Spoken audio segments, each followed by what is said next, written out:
మనకి మార్నింగ్ బ్రేక్ఫాస్ట్లో యూజ్ అయ్యే టిప్ అనమాట. అంటే మనం చపాతీ చేసేటప్పుడు చపాతీ కాల్చడానికి ఆయిల్ని మనం స్పూన్తో కానీ గరిటెతో కానీ వేస్తూ ఉంటాం కదా. అలా స్పూన్ కానీ గరిటె కానీ వేయటం వల్ల ఎక్కువ ఆయిల్ అయితే పడిపోతూ ఉంటుంది.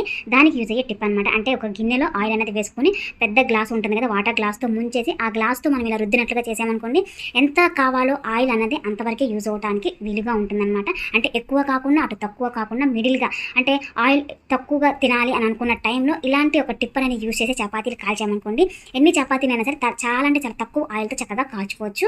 ఇలా పూర్తిగా చపాతీలు అనేది కాల్చిన తర్వాత చూడండి, కొద్దిగా కూడా ఆయిల్ అనేది చపాతీకి అంటుకోకుండా మన చేతికి కూడా అంటకుండా ఉంటుందన్నమాట. అంటే తక్కువ ఆయిల్తో ఎక్కువ చపాతీని చక్కగా కాల్చుకోవచ్చు. ఈ టిప్ యూజ్ చేయడం వల్ల తప్పకుండా ట్రై చేయండి.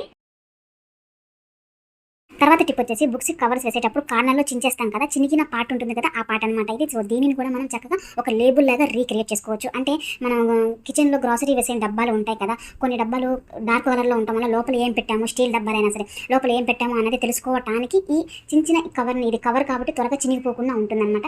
కాగితం కూడా వేసుకోవచ్చు, కాగితం అయితే త్వరగా చినిగిపోతుంది, ఇది అయితే కవర్ కదా. అందుకోసం మనం ఇలా ఒక లేబుల్ లాగా కట్ చేసుకోవాలి. మనకి ఎన్ని కావాలో అన్నిటిని ఇలా కట్ చేసుకున్న తర్వాత మనం వేసే డబ్బా లోపల ఏదైతే ఉందో దానిని పైన రాసేసి ఇలా విజిబుల్ ప్రెషర్తో అంటించుకున్నాం అనుకోండి, చక్కగా 2 కవర్లే కాబట్టి ఎక్కువ రోజుల వరకు పాడైపోకుండా ఉంటుందన్నమాట. ఇలాగా చిన్న కవర్ని కూడా చక్కగా రీక్రియేట్ చేసుకోవచ్చు. ఈ చిన్న ఐడియా ఎలా అనిపించింది అనేది నాతో తప్పకుండా షేర్ చేయండి. అలానే ఇలాంటి కవర్స్తో మన కిచెన్లో ఉన్న డబ్బాలకి నేమ్స్ రాయడానికి తప్పకుండా ట్రై చేయండి. చూడటానికి యూనిఫామ్గా ఉంటుంది.